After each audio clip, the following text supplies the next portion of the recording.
अमृत के धार केहू केतनो पियाई एगो माई बिना हो।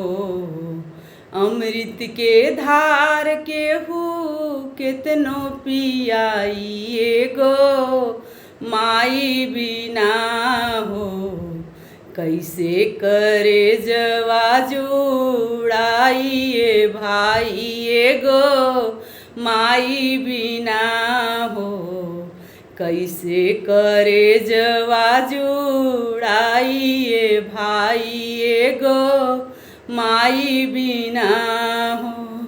अमृत के धार केहू केतनो पियाई एगो माई बिना हो। कैसे करे जवा जुड़ाइए भाई एगो माई बिना।